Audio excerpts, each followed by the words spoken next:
রাত নামতেই বাজছে সাইরেন, আকাশে জ্বলছে প্রতিরক্ষা ক্ষেপণাস্ত্রের আগুন। মধ্যপ্রাচ্যে কি শুরু হয়েছে নতুন এক দীর্ঘযুদ্ধ? গেল শনিবার ইরানে হামলার পর থেকেই ইসরায়েল জুড়ে থামছেই না যুদ্ধের দামামা।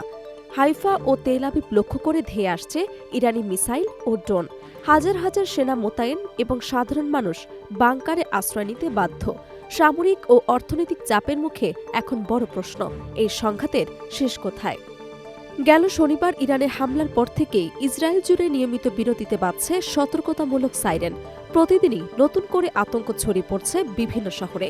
পরিস্থিতি এতটাই উত্তেজনাপূর্ণ হয়ে উঠেছে যে দেশজুড়ে বন্ধ ঘোষণা করা হয়েছে অনেক স্কুল, কলেজ এবং শিক্ষা প্রতিষ্ঠান। নাগরিকদের নিরাপত্তার কথা বিবেচনা করে বিভিন্ন এলাকায় জারি করা হয়েছে বিশেষ সতর্কতা। বিশেষ করে হাইফা এবং তেল আবিবের মতো বড় শহরগুলোতে এখন সবচেয়ে বেশি ঝুঁকির মুখে রয়েছে। এই শহরগুলোকে লক্ষ্য করে একের পর এক ধেয়ে আসছে ইরানের ছোড়া মিসাইল ও ড্রোন।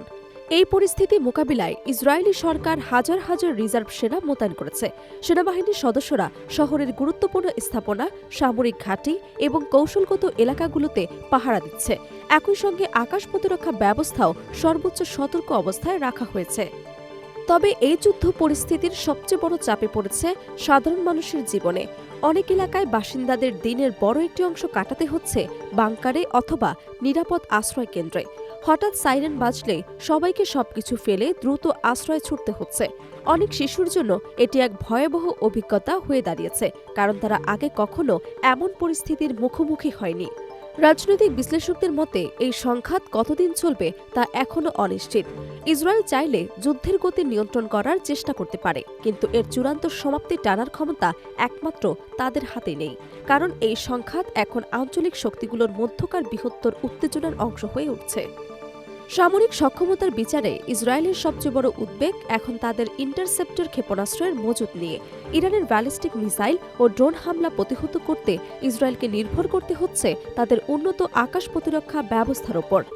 এই ব্যবস্থার মধ্যে রয়েছে আয়রন ডোম, ডেভিডর স্লিং এবং অ্যারো 1 ও অ্যারো 2 সিস্টেম। এসব প্রতিরক্ষা প্রযুক্তি বহুবার শত্রু ক্ষেপণাস্ত্র প্রতিহত করতে সক্ষম হলেও প্রতিটি হামলা প্রতিরোধ করতে ব্যবহৃত হচ্ছে বিপুল পরিমাণ ইন্টারসেপ্টর মিসাইল। প্রতিরক্ষা বিশেষজ্ঞদের মতে গত বছর জুন মাসে সংঘটিত মাত্র ১২ দিনের একটি যুদ্ধে ইসরায়েলের ইন্টারসেপ্টর ক্ষেপণাস্ত্রের মজুত অনেকটাই কমে গিয়েছিল। সেই অভিজ্ঞতা থেকে এখন অনেক বিশ্লেষক সতর্ক করে বলছেন, দীর্ঘমেয়াদী সংঘাতে এই মজুত দ্রুত ফুরিয়ে যেতে পারে।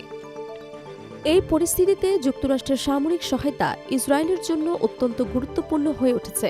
মার্কিন প্রযুক্তি ও অস্ত্র সরবরাহ ছাড়া ইসরায়েলের পক্ষে দীর্ঘ সময় নিজেদের আকাশসীমার পূর্ণ নিয়ন্ত্রণ ধরে রাখা কঠিন হয়ে উঠতে পারে।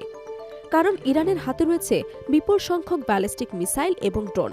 এর বিপরীতে ইসরায়েলের প্রতিরক্ষা মজুত সীমিত হওয়ায় যুদ্ধ দীর্ঘায়িত হলে তা বড় চ্যালেঞ্জ হয়ে দাঁড়াতে পারে।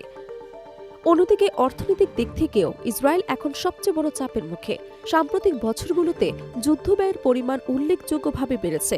তথ্য অনুযায়ী ২০২৪ সালে ইসরায়েলের যুদ্ধ ব্যয় প্রায় $৩১ বিলিয়ন পৌঁছায় এবং ২০২৫ সালে তা বেড়ে দাঁড়ায় $৫৫ বিলিয়ন। এই বিপুল ব্যয় ইসরায়েলের ইতিহাসে অন্যতম বড় বাজেট ঘাটতির সৃষ্টি করেছে। আন্তর্জাতিক ক্রেডিট রেটিং কমে যাওয়ার পাশাপাশি দেশের বিভিন্ন খাতে চাপ বাড়ছে, বিশেষ করে জ্বালানি সরবরাহ, পরিবহন ব্যবস্থা, স্বাস্থ্য খাতে সংকটের লক্ষণ দেখা গেছে। তবে অনেক বিশ্লেষকের মতে অর্থনৈতিক চাপ বাড়লেও তা ইসরায়েলের সামরিক অবস্থানকে তৎক্ষণাৎ বদলে দেওয়া যেতে পারে।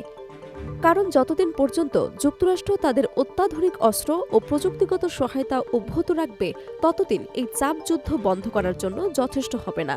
ফলে এখন সবচেয়ে বড় প্রশ্ন হয়ে দাঁড়িয়েছে, মধ্যপ্রাচ্যের এই সংঘাত কি দ্রুত থামবে, নাকি এটি রূপ নেবে আরও দীর্ঘ ও বিধ্বংসী যুদ্ধে? বর্তমানে পুরো অঞ্চল জুড়ে যে উত্তেজনা বিরাজ করছে, তাতে সেই উত্তর এখনো অনিশ্চিতই রয়ে গেছে।